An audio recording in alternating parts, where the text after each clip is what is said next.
ఈ వీడియోలో 'the children's train' movie review అయితే తెలుసుకుందాం. ప్రెజెంట్ ఇది నెట్‌ఫ్లిక్స్‌లో స్ట్రీమ్ అవుతుంది. తెలుగు లాంగ్వేజ్ ఉండదు. ఇంగ్లీష్ సబ్‌టైటిల్స్‌తో అయితే చూడాలి. డ్యూరేషన్ వచ్చేసి 1 అవర్ 46 మినిట్స్ అయితే ఉంటుంది. స్టోరీ ప్లాట్ వచ్చేసి ఒక 7 ఇయర్ ఓల్డ్ బాయ్ అమెరికో 1946లో జరుగుద్దనమాట ఈ స్టోరీ. ఆ అబ్బాయితో పాటు కొంతమందిని అక్కడ నేపుల్స్‌లో జీవిస్తున్న అంటే పోస్ట్ వార్ ఇనిషియేటివ్ ప్రకారం కొంతమంది పిల్లల్ని ఆ పావర్టీ నుంచి, ఆ పేదరికం నుంచి రక్షిద్దామని చెప్పేసి నార్త్‌కైతే ట్రాన్స్‌పోర్ట్ చేస్తారు. అక్కడ కొంచెం మంచి ఫ్యామిలీస్‌కి అడాప్ట్ చేయడానికి. అలా అందులో వెళ్ళిన ఒక పిల్లోడే అమెరికో. మరి ఆ పిల్లోడు ఎవరి పిల్లోడు? అక్కడికి వెళ్ళాక ఏం జరిగింది? వీడి చుట్టూరు నడిచే స్టోరీయే 'ద చిల్డ్రన్స్ ట్రైన్'. ఇక ఫుల్ రివ్యూలోకి వెళ్ళిపోయే ముందు మీరు కనుక ఛానల్‌కి కొత్తగా వచ్చుంటే వెల్కమ్ టు స్క్రీన్ స్పేస్. వీడియోని ఖచ్చితంగా లైక్ చేయండి. Theatre reviews and Telugu dubbed movie రివ్యూస్‌తో పాటు ఓటీటీలో రిలీజ్ అయ్యే other languages movies and web series reviews కావాలంటే ఛానల్‌ని పక్కా సబ్స్క్రైబ్ చేసుకోండి.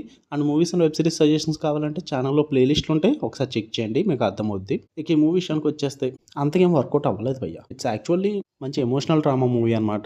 బట్ నాకు ఆ ఎమోషనల్ కనెక్ట్ అయితే మిస్ అయిపోయింది బాగా. అస్సలు కనెక్ట్ అవ్వలేకపోయా. మెయిన్ ఆ కుర్రాడి క్యారెక్టర్‌కి అండ్ తన మదర్ క్యారెక్టర్‌కి కనెక్ట్ అవ్వాలి మనం. అక్కడే చాలా ఎమోషన్ అయితే మిస్ అవుద్ది. అసలు ఆ క్యారెక్టర్స్‌కి డెప్త్ ఉండదు. ఆ క్యారెక్టర్స్‌కి ఇచ్చిన ఆర్క్ కూడా అంతగా వర్కౌట్ అవ్వలేదు భయ్య. వాళ్ళ పర్ఫార్మెన్సెస్ కూడా అంతగా వర్కౌట్ అవ్వవు. నాకైతే నచ్చలేదు. అండ్ ఇంకొక క్యారెక్టర్ అయితే ఉంటుందన్నమాట. ఆ అబ్బాయిని ఎవరైతే దత్తత తీసుకుంటారో ఆవిడ క్యారెక్టర్ అయితే చాలా బాగా వర్కౌట్ అవుద్ది భయ్య. అక్కడ ఆ కిడ్‌కిని ఆ మదర్‌కి ఉన్న సెంటిమెంట్ అయితే బాగా వర్కౌట్ అవుద్దన్నమాట. అడాప్షన్ జరిగిన తర్వాత వాళ్ళ స్టోరీ బాగుంటుంది. ఓన్ మదర్ ఎవరైతే ఉన్నారో వాళ్ళ స్టోరీ అయితే మాత్రం చాలా వరస్ట్ అయితే ఉంది. నాకు అస్సలు నచ్చలేదు. అంటే వాళ్ళు చూపించిన విధానంలో చాలా డిస్టర్బెన్సెస్ అయితే ఉంటాయి భయ్య. అందువల్ల ఏమవుద్దంటే ఆ ఎమోషనల్ కనెక్ట్ అయితే మిస్ అవ్వడం వల్ల స్టోరీకి అంత కనెక్ట్ అవ్వమనమాట. ఆ డ్రామా అంతా కూడా ఓపికగా చూడాల్సి వస్తూ ఉంటుంది. ఎప్పుడైతే అడాప్షన్ అవుతుందో ఆ తర్వాత డ్రామా అంతా మాత్రం బాగా వర్కౌట్ అవుద్ది. అండ్ క్లైమాక్స్ కూడా కొంచెం ఒక లాస్ట్ 10 మినిట్స్ మంచి ఎమోషనల్ కనెక్ట్ అయితే ఉంటుంది భయ్య. లాస్ట్ 10 మినిట్స్ కొంచెం బాగా అనిపిస్తుంది అనమాట.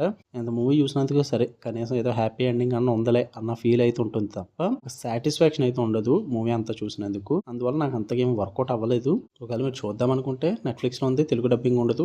ఫ్యామిలీతో నాట్ రికమెండెడ్. అక్కడక్కడ 2, 3 ఇబ్బంది పెట్టే సీన్‌లు అయితే ఉన్నాయన్నమాట. అండ్ రేపు నాకు తెలిసి నేను ఒక సిరీస్ స్టార్ట్ చేశా. చాలా బాగా అనిపించింది. ప్రెజెంట్ 2 ఎపిసోడ్స్ అయితే చూసా. చాలా బాగుంది. ఉన్న ఎపిసోడ్స్ కూడా కంప్లీట్ చేస్తా ఈరోజు.